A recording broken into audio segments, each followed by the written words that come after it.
Welcome back. Day 3, fair value gaps. Let's get into it. So, fair value gaps, what are they? How are they formed? How do we use them? Okay.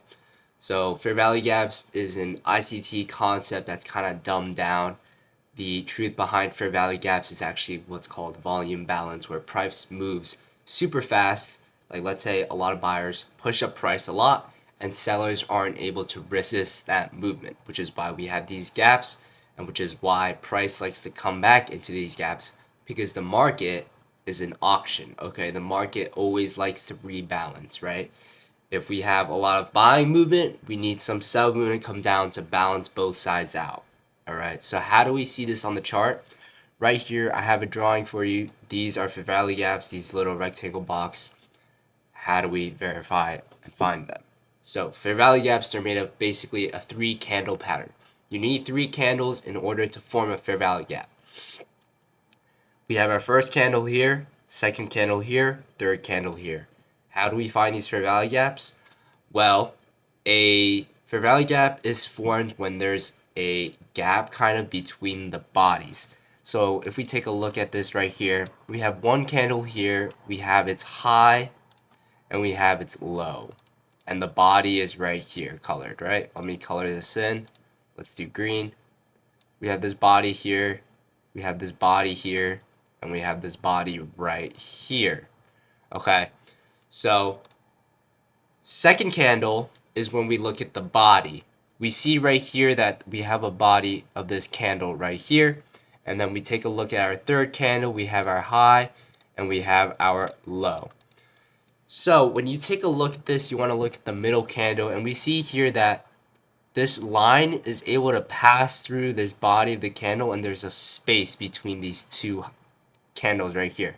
We have this high right here and we have this low right here, and it kind of creates this little gap in the body, right? There's nothing overlapping. We don't have a wick that kind of comes up like up here, or this wick that comes down here. That's when there's no fair value gap right here. Okay, let me draw out so it makes more sense. So let's say we have another 3-candle pattern like this, but it kind of looks like this. See how the high is right here, this candle, and on the third candle we have a low right here, and we can see how they kind of overlap on this body. There's no space. We can't draw a rectangle inside, right? So there is no fair value gap right here. But if you take a look right here, this body right here is kind of open. I hope you guys are kind of seeing what I'm seeing here. So in a fair value gap, this right here is open, and this is where we can draw the box. You draw the box in a bullish way is with the lower half of the box touching the high of the previous candle, and the upper of the box touching the low of this candle. You can see here, this body has some sort of space or gap. This is what we call a fair value gap. Another example, this is the bearish example right here. We can see here that there's kind of a space in this candle body between the two wicks. You see right here? Let me try this here. See, there's like a little space right here, right? So here we have our low and we have our high. And this is where you can draw your fair value gap. Okay, this little space. So when price is, coming down, and it comes up, taps into this fair value gap, it can actually head lower. Okay, great. Now we're gonna hop on to the chart right here. Let's take the 5-minute. Let's take this right here. Okay, so we're gonna take a look from right here and right here. And you're pretty much gonna mark out as many fair value gaps as you can see. You can pause the video, you can try and count how many fair value gaps there are, and then I'm pretty much gonna go through it.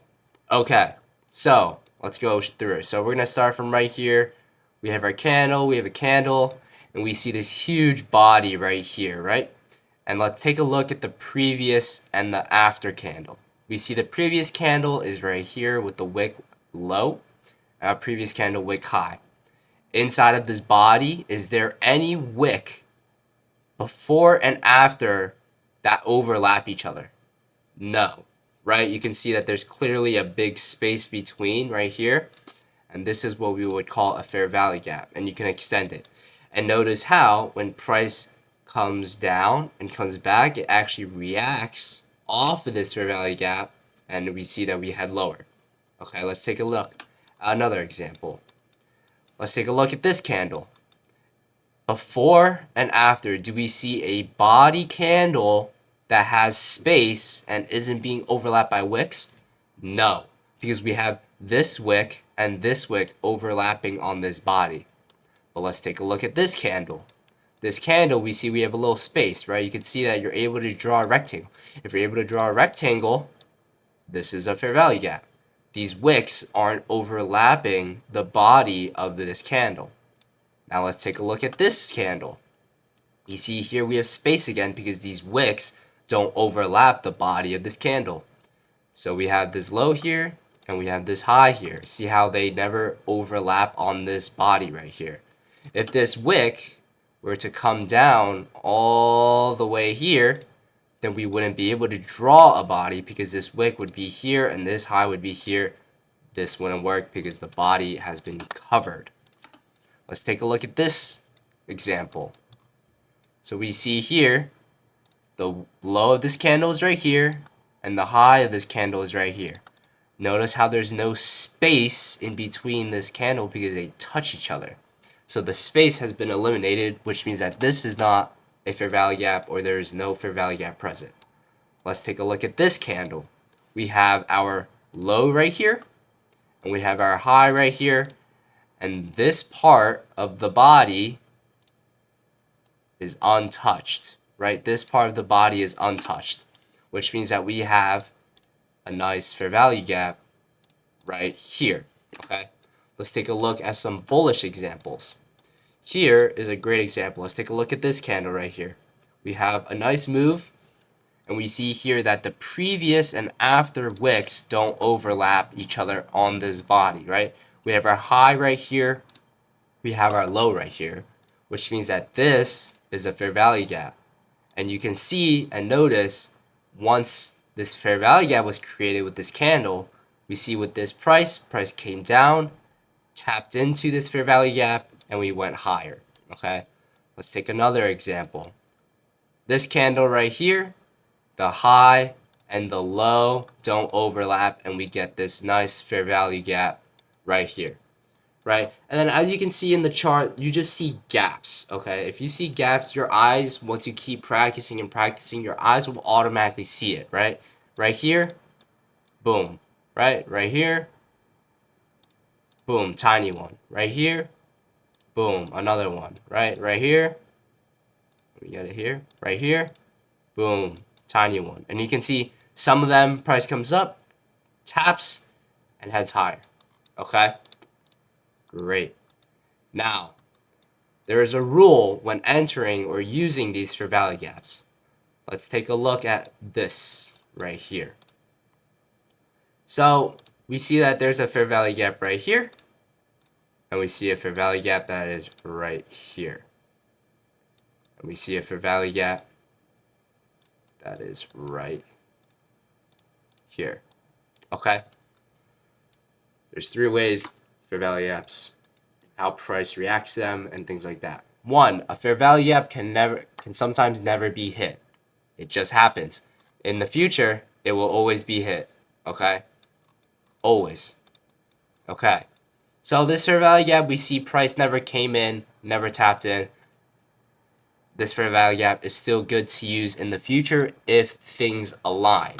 Okay? Let's take a look at this fair value gap. We have fair value gap right here. We wait. We see price come in. And you see the body of this candle. The body of the candle goes past this fair value gap and closes. See how price closed here rather than inside or outside of this fair value gap? This means that this fair value gap is invalid and it actually becomes an inverse fair value gap. An inverse fair value gap basically means that something that is bullish is now bearish. So inverse fair value gap, you can see here, price came in, tapped, and instead of being bullish, right, because this was bullish before, because it got inversed, it becomes bearish. Great.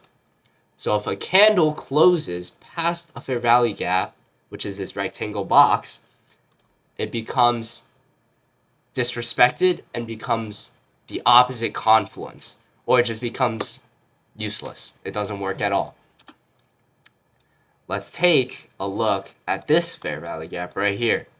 Okay, we see that we have a fair value gap right here, and we see that price came in, tapped, but closed higher. Okay, closing higher is good. Okay, see how the wick did go past the fair value gap? That is okay. Okay, wicks are what's called fake movements in the candle.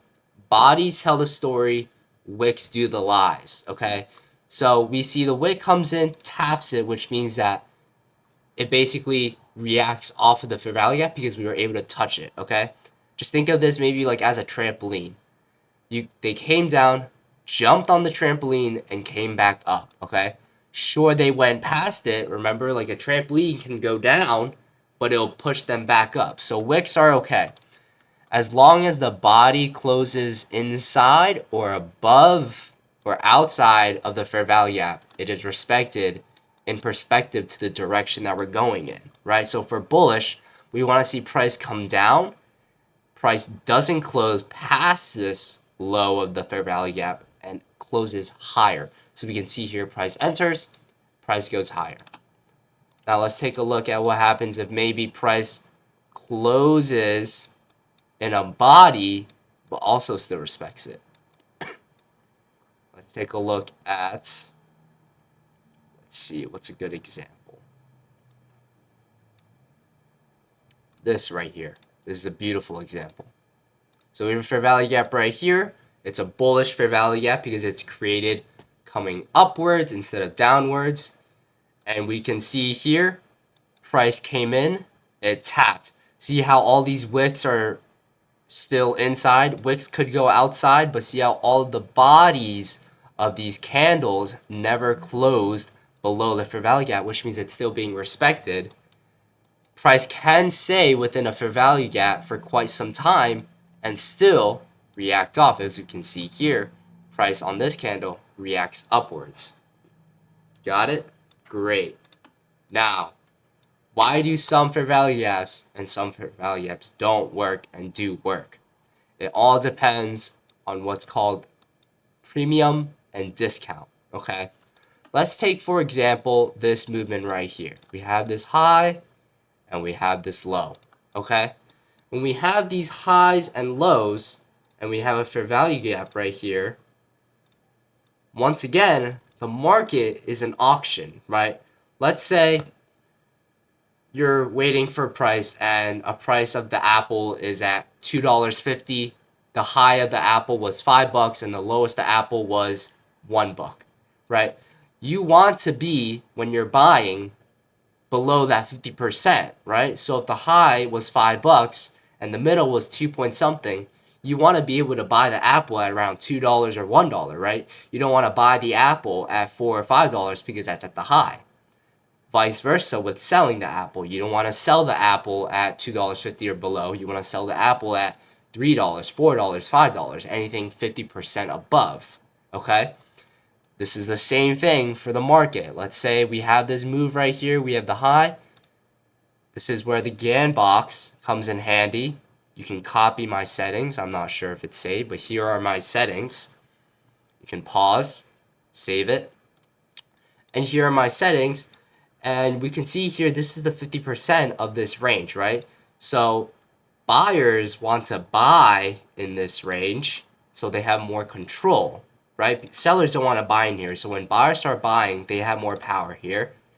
And when you're here, sellers are in control because this is where sellers have more control and power because buyers don't want to buy up here unless there's an incentive that price wants to go higher.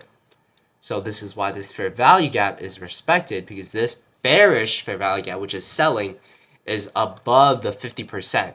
So this fair value gap has a lot more power than if a bearish fair value gap were to be right here in the buyer zone. You can see it gets absolutely disrespected, right? So definitely use the Gann box to your advantage, and you can see right here, price taps into this bearish, we're above 50%, and we go lower. Okay, great. Let's do the same thing, but for buying. We have this range right here, okay? And we see here, this fair value gap, one's right here, and one's right here. Both are very valid if we are in a bullish and we want to buy, right? Because this is below the 50% and we want to buy below the 50%, which is why this fair value gap right here was respected and then we went higher, right? If we were to buy somewhere up here where sellers are in control, let's say you were going to take a bullish fair value gap right here, but we're so high and sellers, this is where sellers want to sell, we can see that this bullish fair value gap was disrespected. Great. So that is pretty much the end of this video on fair value gaps. If you're confused, please watch this video again. Definitely go into your chart, find fair value gaps, find which one works, which one doesn't, find why it doesn't work, why it does work, figure out. If you have any questions, obviously ask our community. And once again, all of these confluences, because time is fractal and all these candles go hand in hand, you can practice on the 4 hour, you can practice on the 1 hour, you can see 4 hour prices respecting this fair value gap right here. So definitely practice. I would definitely suggest either the 5-minute or the 15. They're the easiest to find and there's the most abundant in them that actually get respected and disrespected. So definitely look into that and I'll see you in the next video.